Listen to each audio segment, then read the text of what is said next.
They tell us we're living through the greatest era in human history, the age of limitless opportunity, abundant choices, and boundless freedom.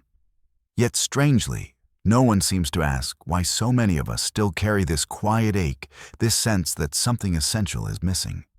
Picture yourself stepping into a supermarket aisle surrounded by an overwhelming variety of cereal boxes, chocolate-infused, gluten-free, oat-based, sugar-packed, keto-friendly. At first glance, it feels empowering. All these options lined up just for you.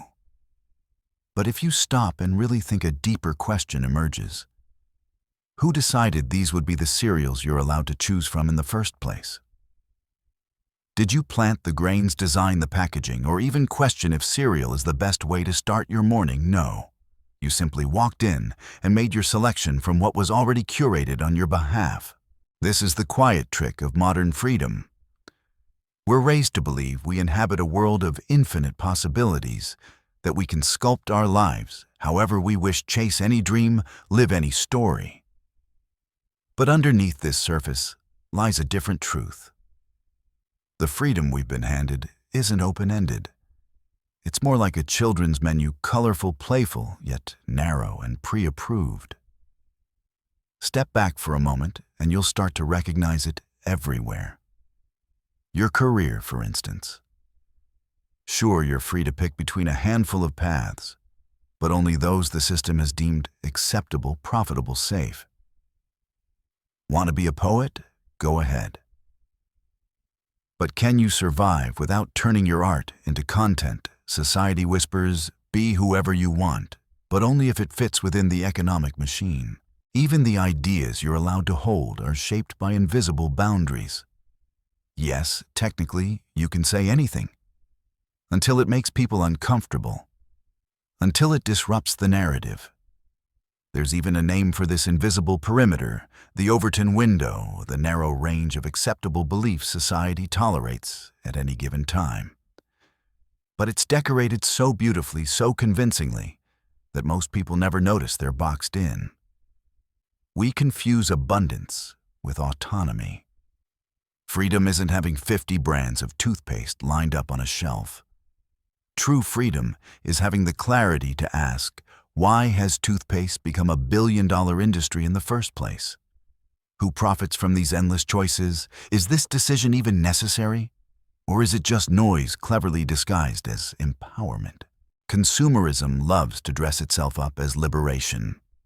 Choose your outfit, your coffee blend, your phone wallpaper. But try to step beyond the unspoken codes of success, beauty, or productivity, and you'll quickly see how fragile that freedom really is. The system offers you endless flavors of the same safe, predictable life. Conform, but feel like you're in control. Look at social media. It offers a stage, a platform, a microphone, a place to speak your truth. But the algorithms lurking beneath reward sameness, outrage, and shallow trends. Say something real and risk obscurity. Chase the viral and get rewarded. It's not expression. It's performance. Even rebellion has been neatly packaged for you now. Want to feel like a nonconformist? Perfect. There's a hoodie for that. A playlist. A carefully curated aesthetic and a catchy hashtag. Modern rebellion often resembles a clever marketing campaign more than a genuine movement. And here lies the most dangerous layer of the illusion. It feels like freedom. You walk through life, convinced you're making your own choices, blind to the fact the lanes were drawn long before you showed up. The illusion persists because it feeds you just enough to keep you content. Just enough dopamine, just enough praise, just enough tiny wins to keep you from asking the uncomfortable questions. Am I really free? Or am I simply distracted? True freedom isn't about infinite choices within a limited framework. It's about seeing the framework for what it is. It's about stepping outside these default scripts and asking, why do I desire what I desire? Who benefits from these choices I keep making? The moment you begin to sincerely ask, that's when the spell starts to weaken. Because the greatest control modern society wields isn't through force. It's through illusion.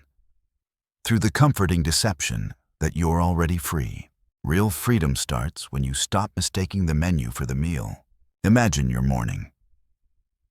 You wake up, grab your phone, and scroll past another inspirational quote. You have the same 24 hours as Elon Musk. And suddenly your brain ignites with urgency. Emails to answer tasks, to conquer goals to chase down. You're already behind, and the day hasn't even properly begun. Welcome to the cult of productivity, a world where busyness is celebrated as a badge of worth. Your value isn't measured by your character, but by how much you can produce, how fast you can deliver, how visible your output becomes. Society cheers for the grinders, the hustlers, the ones who sacrifice everything for the next milestone. We romanticize exhaustion. We glorify sleeplessness. We chase after achievements not because they fulfill us, but because we're terrified of falling behind. The message has been carved deep into us. Your worth is tied directly to your output. But who decided this equation? Since childhood, we've been programmed to chase gold stars, top grades, promotions, likes, retweets. We've internalized a dangerous belief: the more you do, the more valuable you are. Over time, this belief ossifies into reality, not because it's true, but because it's repeated so often we stop questioning it. And here's the twist: the system thrives on your insecurity. The more inadequate you feel, the harder you try to prove yourself. You buy planners, download apps, enroll in courses, hustle harder, believing that one more achievement will finally grant you peace. But peace never arrives because the finish line keeps moving. It's a treadmill with no off switch. Even leisure has been hijacked by this mindset. Read a book, it better be self-improvement. Go for a walk, track your steps. Sit still. That's laziness, unless you cleverly rebrand it as mindful recovery. We've forgotten how to simply exist without purpose, without agenda, without performance. But you were never built to function at maximum capacity every waking hour. Nature doesn't bloom year-round. Why should you? Productivity culture masquerades as empowerment. In reality, it quietly reinforces a form of self-imposed slavery. One where you willingly chain yourself to endless tasks, convinced this is freedom. Where rest feels like guilt and stillness masquerades as failure. This isn't merely a mental trap. It's a deep psychological crisis of identity. We're not addicted to work, we're addicted to feeling useful. Addicted to validation. But if your entire identity is built upon your output, what happens when you finally stop? Who are you when you're no longer doing? Here's a radical idea: you are already enough. Even in stillness, even in quiet, even when you achieve nothing measurable. You don't need to earn your rest. You don't have to justify your existence. Being is not a performance. You're not here to meet a quota. Perhaps the most rebellious act in a world obsessed with hustle is to deliberately do nothing, to let yourself be still. So when your mind whispers, "You're falling behind," answer it gently. Maybe I'm already exactly where I need to be. Freedom isn't always loud. Sometimes it's that quiet moment when you realize you've stepped off the treadmill and the world kept turning without you. Who are you really? It seems like a simple question, but try to answer it and notice how quickly your mind rushes to titles, roles, or traits. I'm a teacher. I'm a father. I'm an artist. I'm outgoing. I'm ambitious. We wrap ourselves in these identities as if they fully capture who we are. But pause and reflect. Where did these identities originate? Did we carefully choose them? Or were they handed to us over time like uniforms issued on our first day of school? From the moment we enter the world, our identity begins to take shape, not through our own decisions, but through the expectations of others. Gender is assigned culture stamped onto us, a name whispered to us, until we learn to answer, "That's me." We learn early what behaviors earn praise, what ideas invite punishment, what actions bring love or rejection. And without even realizing it, we adapt. We mold ourselves to fit. We become good kids, hard workers, responsible adults, personas, carefully crafted to survive in a world that favors conformity over authenticity. But here's the uncomfortable truth. Identity isn't something we discover. It's something we build. And modern society has become a master architect of the self. Education systems, social media, advertising, they don't just reflect who we are. They instruct us on who we're supposed to become. You scroll past polished faces, curated lifestyles, filtered realities. And somewhere inside, a quiet voice wonders, should I look like that too? We buy clothes not just for warmth, but for the silent statement they make. We choose brands of coffee cars, phones not only for their function, but for the subtle signals they send about who we are. We adapt our speech, follow trends, post updates, all of it, part of a continuous performance, whether we admit it or not. Because beneath it all lies a quiet plea: this is who I am. Please believe me, it's not your fault. It's everyone's fault. We've been conditioned to view identity as a product, something to market perfect and display. In a world run by algorithms, your sense of self becomes content. Every photo, every post, every witty caption adds another layer to the persona you present. You're not just living, you're curating your existence. But what happens when the performance becomes reality? When you've played the roles so well for so long that you no longer remember who you were before the script, before the masks, the unsettling truth is this: most people never meet their true selves. They live and die within roles designed for survival, not truth. They confuse who they are with what they've been told to be. And yet, every now and then, in a moment of solitude or crisis, the mask slips. You catch a glimpse of something raw, something unpolished, something achingly honest. A version of you that doesn't need to impress, doesn't need to perform. That's the real you, the one buried beneath years of noise and expectation. This doesn't mean you need to reject every role you've taken on. Some serve a purpose. Some help you navigate the world.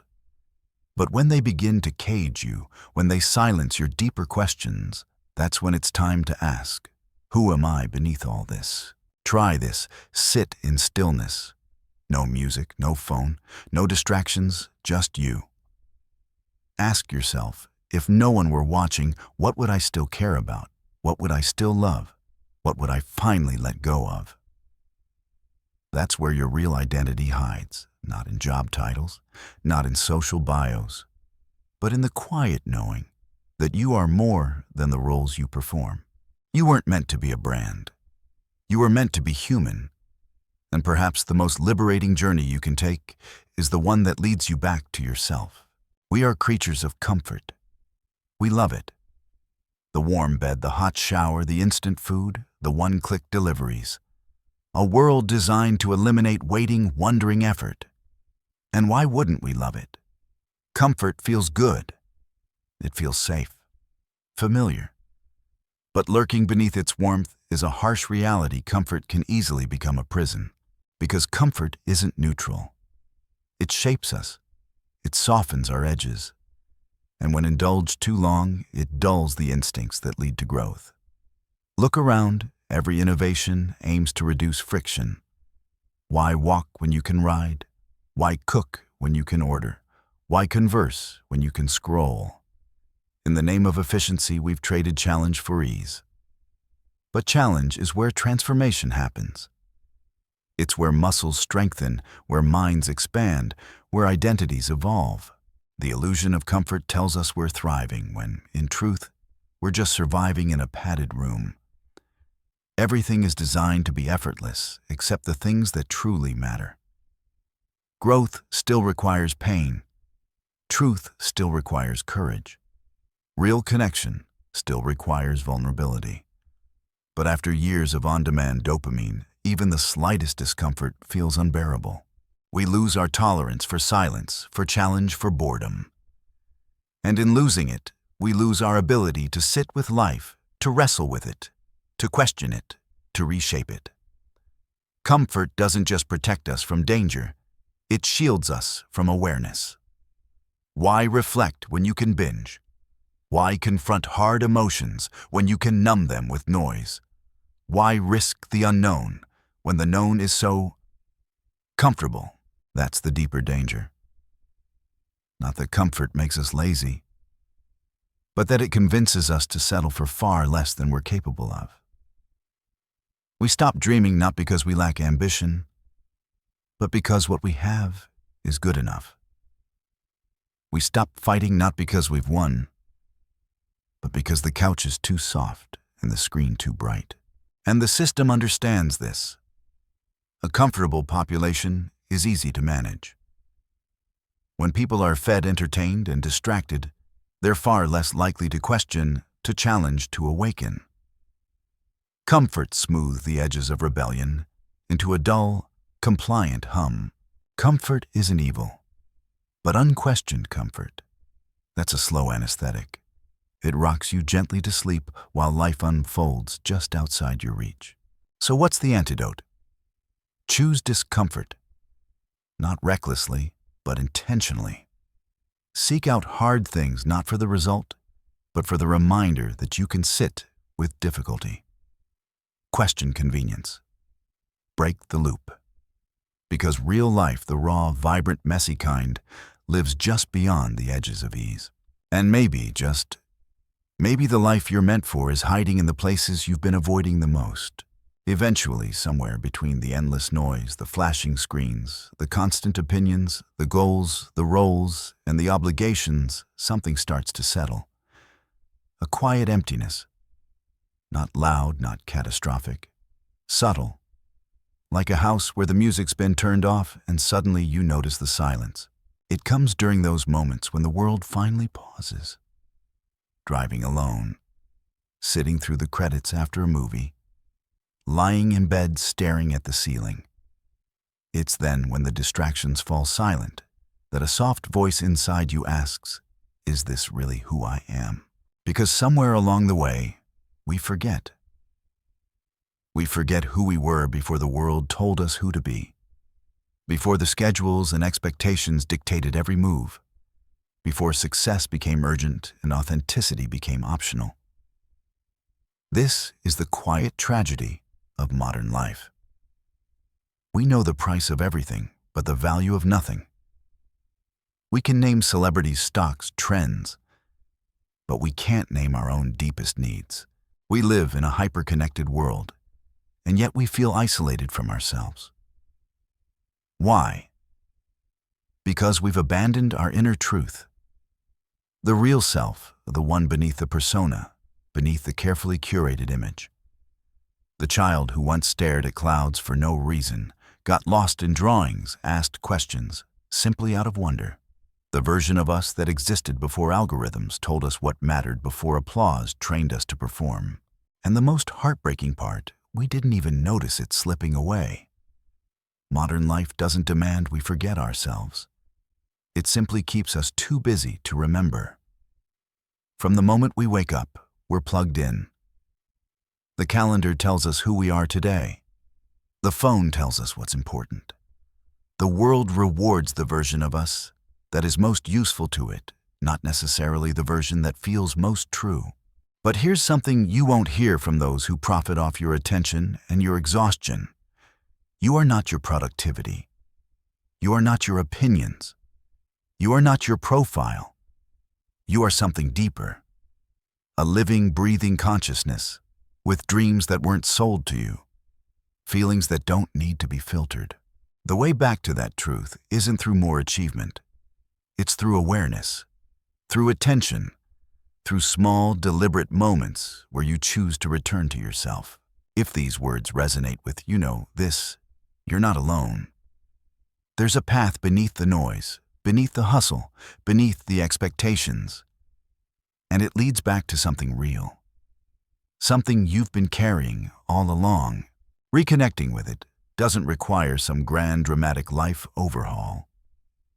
It starts in the quietest acts of defiance. The moments when you choose stillness over stimulation. When you write something no one will see simply to hear your own thoughts again.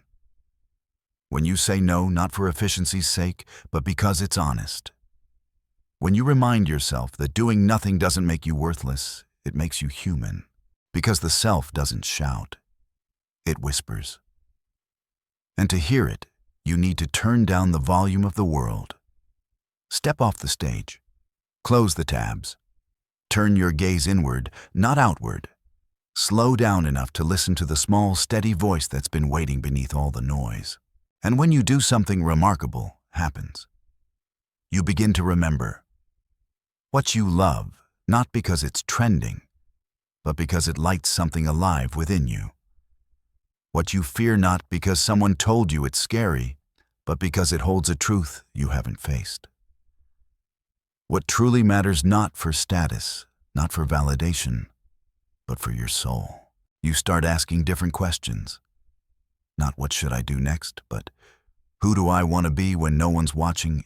In asking, you begin reclaiming your humanity. You stop just surviving. You stop just performing. You start living. Slowly, the illusion starts to fade. The staged freedom, the performance-based worth, the productivity addiction, the curated identity, all of it begins to loosen its grip. You wake up, not just from sleep, but from the trance of a life you didn't consciously choose. And in that awakening, you become something dangerous. Dangerous to the systems that rely on your disconnection. Dangerous to the narratives that need your obedience. Dangerous in the most beautiful way possible. Because a person who knows themselves cannot be controlled. They don't chase, they choose. This was the great deception of modern life, convincing you that you were free while keeping you bound by invisible threads of approval, productivity, and expectation. But now you see them. And once you see them, you cannot unsee them. You've come back to yourself. And the world may look the same on the outside. The routines may continue. The roles may remain. But inside, you've changed. Inside, you've remembered. And from here, everything becomes possible. Welcome back.